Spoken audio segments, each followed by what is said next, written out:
माचना पुनर्जीवन अभियान में आज बैतूल नगर की इस नागरिक बैठक में मंच पर विराजमान इस अभियान को गति देने वाले हम सबके मार्गदर्शक सहायक कलेक्टर आदरणीय लक्ष्मण राज जी, मैत्री परिवार के जिले के प्रमुख डॉक्टर कैलाश जी, बबलू भैया, अतीत जी, प्रवीण जी, सामने सभी हमारे और नगर के प्रतिष्ठित नागरिक बंधु आदरणीय द्विवेदी जी, आदरणीय फाटे जी, आदरणीय प्रदीप भैया, कुशवाहा जी, हमारे सभी कार्यकर्ता, ग्रीन टाइगर्स के सभी तरुण भैया नहीं है, यहाँ सभी राठौर साहब, बाल मित्र संगठन से बहन लीना और जल के लिए काम करने वाले ग्रीन टाइगर के सभी सदस्यगण,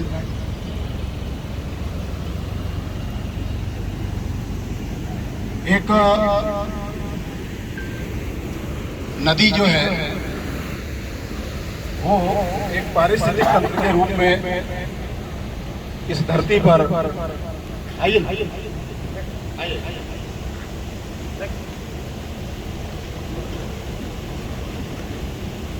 लाखों करोड़ों जैव विविधता का पालन और पोषण करती है। जो भी हम प्रकृति में नित नई घटनाएं जो देखते हैं उसमें बहुत बड़ा योगदान नदियों का होता है। हरियाली में भी बहुत बड़ा योगदान ये नदियों का है। और हमारे देश में जितने भी गांव हैं, जितने भी शहर हैं, वे लगभग सभी नदियों के किनारे बसे हैं, या जहां नदियां नहीं थी वहां लोगों ने सरोवर बनाए, तालाब बनाए और उसके किनारे फिर नागरिकों के रहने की वहां पर रचना की। तो पहले बिना पानी के, बिना नदी के ये रहना संभव नहीं था। आज अत्याधुनिक साधन आ गए हैं तो हम ताप्ती जी का जल बैतूल में ले आ रहे हैं, 30 किलोमीटर दूर, 100 किलोमीटर दूर नर्मदा जी भोपाल ले जा रहे हैं, इंदौर ले जा रहे हैं, देवास ले जा रहे हैं। नदियाँ अपने किनारों के लिए बहती है, आसपास के लोगों के लिए बहती है, लेकिन हम उन नदियों को 100-200 किलोमीटर दूर ले जा रहे हैं। लेकिन उनके भरण की, उनके पोषण की कोई व्यवस्था ये नहीं हो रही है। ये हम और उसकी जो जिम्मेदारी है वो केवल सरकार के ऊपर छोड़ दी है, शासन प्रशासन के ऊपर छोड़ दी है। आम नागरिक केवल नदियों को गंदा करने के लिए, उसमें कूड़ा करकट बहाने के लिए, उसमें कचरा फेंकने के लिए, और एक ही काम उसका बचा है कि घर का जितना कूड़ा करकट गंदगी है वो नदी में ले जा करके डालता। अभी हम नीचे स्वच्छता कर रहे थे, क्या क्या मिला उसमें, सब घर की पूरी गंदगी उसमें, चूड़ी उसमें पड़ी है, दिए उसमें पड़े हैं, प्लास्टिक की पन्नियाँ उसमें पड़ी थी, प्लास्टिक की पन्नियों में अंदर चावल रखे हुए। यानी कभी परंपरा रही होगी कि घर की पूजा की सामग्री नदी में डालना, क्योंकि पूजा की सामग्री सब शुद्ध होती थी, चावल है, उसमें मिठाइयाँ हैं, इस प्रकार की चीज़ें रहती थी। तो जो नदी में रहने वाले जो जंजर है वो उनको काम आती थी, उनको पोषण मिलता था। लेकिन वो नदी में फेंकना याद रहा, कैसे फेंकना, क्यों फेंकना, ये याद नहीं। तो पन्नी में डाल के सारी चीज़ें, पूजा की सामग्री, और नदी में डाल देते हैं। तो इस प्रकार की धारणाएं धीरे धीरे नदियों के दुर्लक्ष्य होने, पूज्य भाव हमको याद रहा, माचना भैया की, गंगा मैया की जय बोलना हमको याद रहा, लेकिन ये जय बोलने के पीछे का कारण क्या था, ये उसका हेतु भूल गए। और इस दृष्टि से हम सब देखते हैं कि देश की लगभग सभी नदियां हिमालय के शुरुआत में छोड़ दीजिए गंदी होती है। हम पानी पीने की हम बात करते हैं, नहाना भी तक उसमें चरमरोग हो जाता है।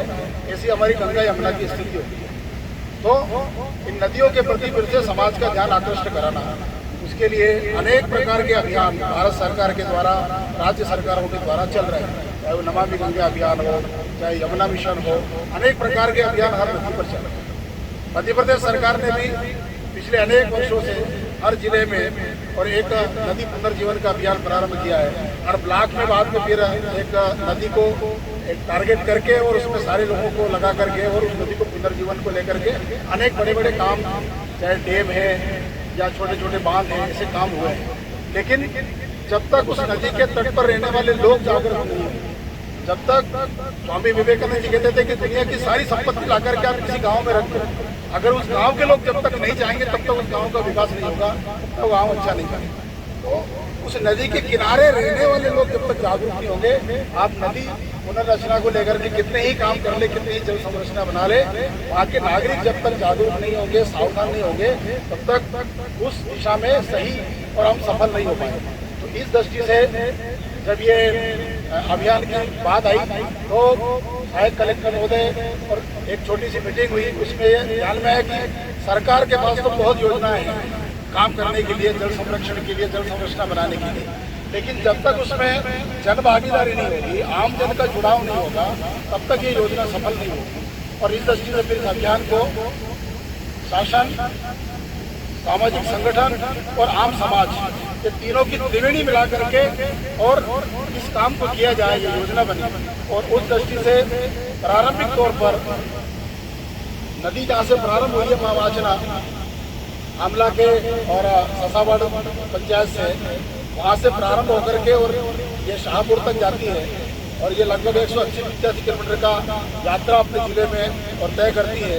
इस बीच में ये हजारों हेक्टेयर जमीन को सिंचित करती है, लाखों नागरिकों को और पानी देती है, अनेक गाँव को पल्लवित और पुष्पित करती है। यह नदी को पुनर्जीवन के लिए, और जब योजना बनी तो प्रारंभिक रूप में आमला की 4 पंचायतें और बैतूल ब्लॉक की 48 पंचायतें जो माचरा के कैचमेंट एरिया में आती है, माचरा के बेसिन में आती है, उनको पहले लक्षित करके और काम प्रारंभ किया गया। आज की स्थिति में हम लगभग 15 पंचायतों से अधिक ग्राम सभाएं कर चुके हैं। वहाँ पर लोगों को इकट्ठा करके उस गांव में कौन कौन सी जल संरचनाएं हैं, उन जल संरचनाओं को और कैसे गहरा कर सकते हैं, उसमें ज़्यादा जल भराव कैसे हो सकता है, नदी में और जल संरचना कैसे बन सकती है, गाँव में और क्या क्या काम पानी को लेकर के हो सकता है, इस दृष्टि से और लोगों को बुलाते हैं, लोगों के सुझाव आते हैं और उस सुझाव के आधार पर आदरणीय सहायक कलेक्टर महोदय उसको नोट करते हैं और तदनुसार प्रशासनिक शासनिक जो भी योजनाएं हैं वो उसके अनुसार काम हो रहा है। अभी तक अनेक गाँवों में लोगों के सुझाव के आधार पर वहाँ अनेक जल संरचनाओं का निर्माण बरसात के बाद में होगा। और ये अपने आप में अनूठा अभियान है जनता के पास, क्योंकि मेरे गांव में पानी कहाँ रुकता है, मेरे गांव में पानी की आवश्यकता कहाँ है, नदी का और जल भराव कहाँ ज़्यादा हो सकता है, तालाब कहाँ अच्छा हो सकता है, ये उस गाँव के लोग जानते हैं। बाहर से आने वाले इंजीनियर और आर्किटेक्ट लोग उस बात को नहीं समझ सकते हैं, या बाहर से आने वाले प्रशासनिक अधिकारी नहीं जानते हैं। और हमारे जिले में अनेक प्रकार की जल संरचना पूर्व में ऐसी बन चुकी है जो किसी काम की नहीं, इस पर लाखों करोड़ों रुपए खर्च हो चुके हैं और बस 100 मीटर दूर तक भी पानी नहीं रुकता है। क्यों? क्योंकि हमने आम समाज को इसमें सम्मिलित नहीं किया।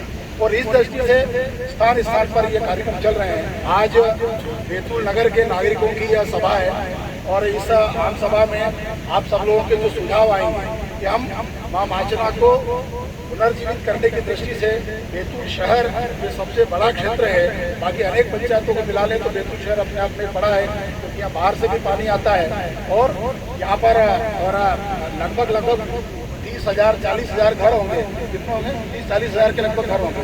तो इतने घरों में पानी बारिश का गिरता है, तो हम कौन कौन से काम कर सकते हैं शहर में। सौभाग्य से हमारा शहर एक ऐसा शहर है जिसमें काफ़ी बड़ी जगह भी छुटी हुई है, फैला हुआ शहर है और नदी के किनारे है। इसका जो गंदा पानी आता है वो नदी में जाने से कैसे रोक सकते हैं, उसके क्या क्या उपाय हो सकते हैं।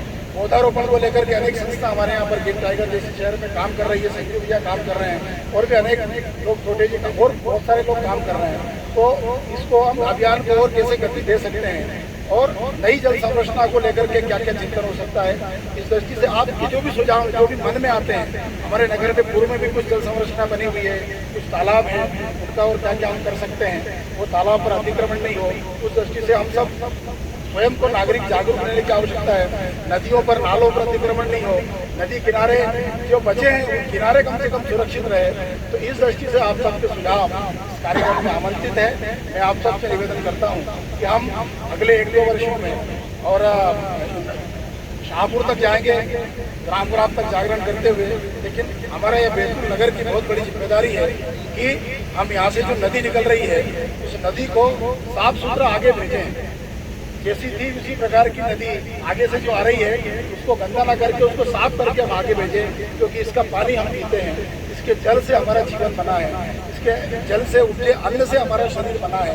और इस दृष्टि से इस नदी के प्रति हम सब कृतज्ञ हैं, जो पानी बह रहा है उस सबके प्रति कृतज्ञ है। तो इस पानी को हम साफ सुथरा कैसे रखें, और केवल हमारा ही अधिकार नहीं है, तो आगे भी जो लोग रहते हैं उनका भी इसके ऊपर अधिकार है। तो यहाँ से जो पानी जाए वो विश्वास स्वच्छ होकर के जाए, तो हम बैतूल नगर के निवासियों की ये बहुत बड़ी जिम्मेदारी है।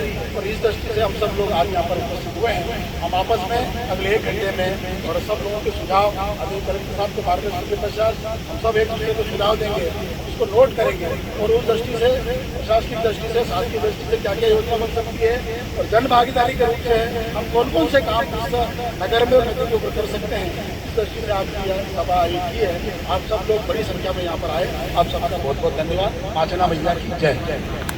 मैं उन्हें भाव भरा स्वागत